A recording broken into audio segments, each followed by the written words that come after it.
It's September in Alberta when we're filming this, and as you can see, it's wet now.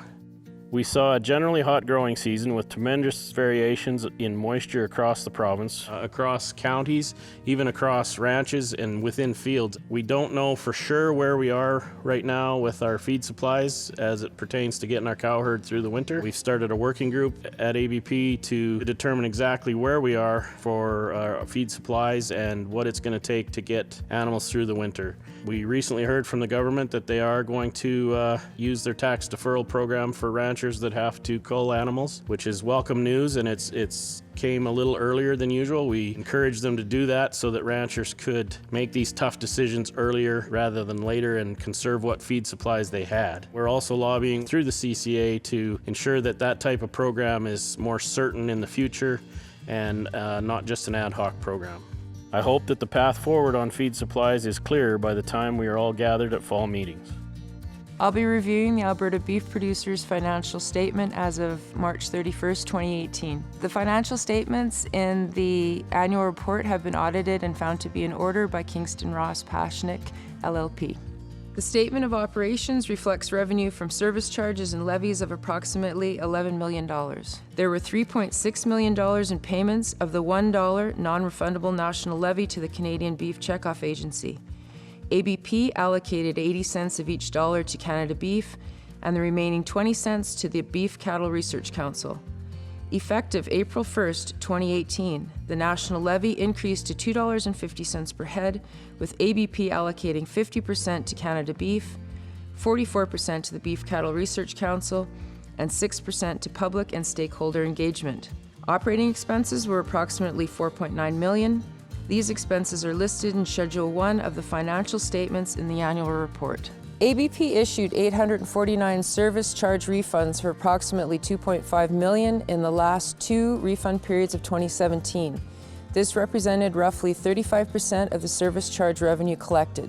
Despite these refunds, ABP remains a strong and viable organization as a voice for the cattle producers of Alberta. This strength is due to the large number of producers that leave their checkoff refunds with us. But service charge refunds do restrict our ability to make strategic investments in important research, market development, and education initiatives.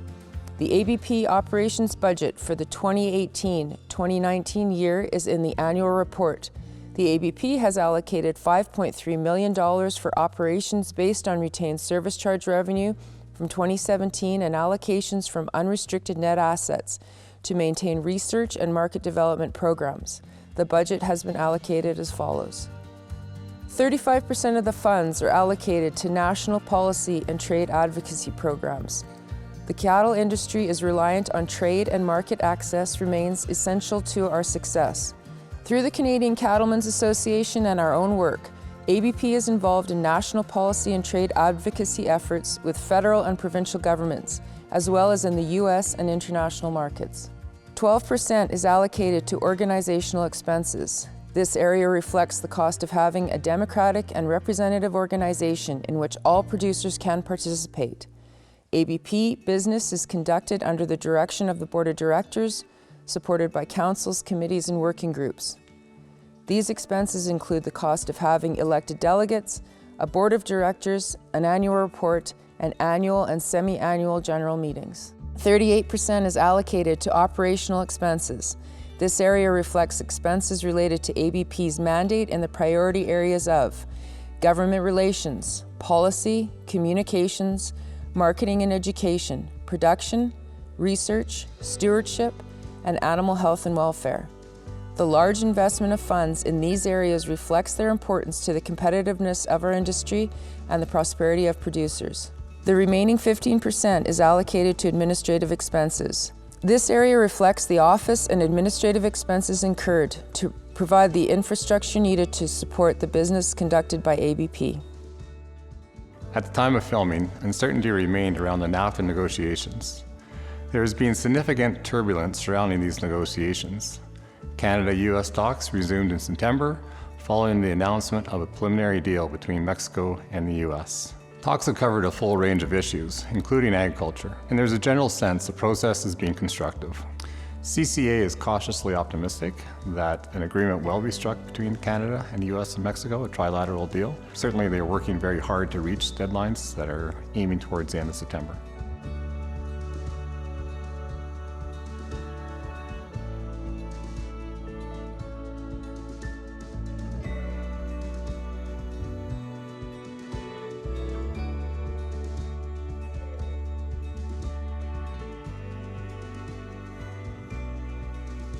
It is widely expected the Canadian government will move swiftly to ratify the Comprehensive and Progressive Agreement for Trans-Pacific Partnership when the fall session commences in September. Canada must be among the first 6 countries to ratify the landmark CP-TPP if Canada's beef and agriculture sectors are to have an advantage with our competitors. The CP-TPP will start to come into force once 6 of the 11 signatories complete their domestic ratification procedures.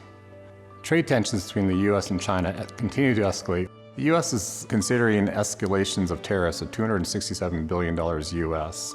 China has certainly indicated they would retaliate if that was to continue. As China proceeds with tariffs on US pork, soybeans, and beef, there will likely be a larger volume on the North American market, which is expected to negatively affect North American prices.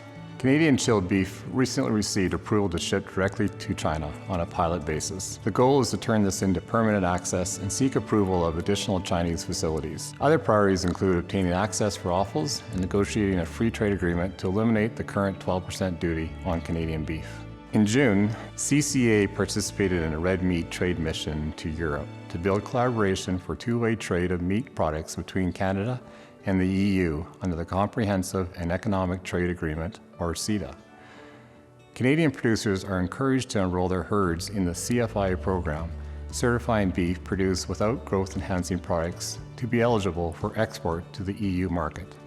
Resources to better understand the production requirements are available at the CCA's website. The Canadian Food Inspection Agency recently revised the anticipated date for the publication of draft regulations pertaining to livestock traceability from fall 2018 to spring 2019. The CCA will continue to work with CFIA to clarify definitions and ensure that movement reporting upholds industry traceability principles as outlined in the Cattle Implementation Plan. With pending changes to traceability regulations, CCA is urging all livestock producers to have a valid premises ID and record it in CCI's Premises Livestock Tracking System. The proposed changes to transportation of animal regulations, reducing the maximum time mature and fed cattle will be allowed to transit without feed and water from 52 hours to 36 hours, and from 18 hours to 12 hours for ruminants too young to be fed hay or grain. Changes to definitions, rest stop duration, and transfer responsibility requirements have also been proposed. CCA's position is that any regulatory change needs to be based on scientific evidence conducted under Canadian conditions, and whenever possible, use outcome-based guidelines that focus on the best interests of the livestock. December 1st is quickly approaching, the date when all medically important antibiotics will require a prescription. Producers will need a prescription to buy nearly all livestock antibiotics except ionophores, since they are not considered medically important. ABP supports the requirement for prescriptions to promote responsible use of medically important antibiotics and maintain public confidence. We encourage producers to establish or strengthen a valid vet-client-patient relationship in order to obtain prescriptions. However, we are concerned that medically important antibiotics won't be available from farm supply stores or feed mills for on-farm mixing and must be purchased from veterinary practices or pharmacies. Our concern being that producers won't have timely and affordable access to the medicines they need to keep animals healthy. ABP has been working hard to explore dispensing options. We think there are potential for sales outlets to hire a veterinarian to oversee the dispensing of antibiotics. At time of filming, we have not been successful in our efforts, but we will continue to work on behalf of producers to expand options for purchasing antibiotics. For many years, ABP has been at the forefront of industry efforts to increase consumer confidence in our products through sustainability verification. We are a founding member of the Canadian Roundtable for Sustainable Beef, and we encourage producers to participate in the sustainability pilot. We are strong supporters of the Verified Beef Production Plus program. Producers this year received payment through the Cargill Certified Sustainable Beef Supply Chain by, in fact, certifying their beef as sustainable and delivering it through their program. We've been working through the McDonald's Sustainable Beef program and are one of the founding members of the Canadian Roundtable, along with McDonald's. And you now have a product in McDonald's that is the Angus Burger, which is certified sustainable. We continue our efforts to ensure that the regulations and standards arising from Bill 6 and other labor legislation recognize the unique and diverse nature of farm and ranch work. ABP worked with industry and government representatives to develop occupational health and safety guidelines and the technical requirements in the Occupational Health and Safety Code that will apply to waged non-family workers on farms and ranches. The result of this work was government adding specific requirements for farms and ranches to key sections of the Occupational Health and Safety Code. The guidelines and these requirements will be reasonable and practical for farmers and ranchers to implement. ABP also joined our Ag Coalition partners in creating AgSafe Alberta, an industry-led farm and ranch safety association that will coordinate the awareness, training, and education programs that will create a culture of safety on Alberta's farms and ranches. For the last number of years at these very meetings, producers have asked Alberta beef producers to lobby to return to a non-refundable checkoff. Over the past few months, we've worked with the Alberta cattle feeders, and they now support a non-refundable checkoff. In the event of a positive outcome to the plebiscite, there will be the creation of the Alberta Beef Industry Development Fund. This fund will work toward research, marketing, and industry collaborative efforts. You as producers will have several opportunities to vote at AFSC offices, by mail, and here at these meetings. I would encourage each and every one of you to vote, and I would ask that you encourage your fellow producers to vote as well. The more producers that vote, the stronger the outcome either way.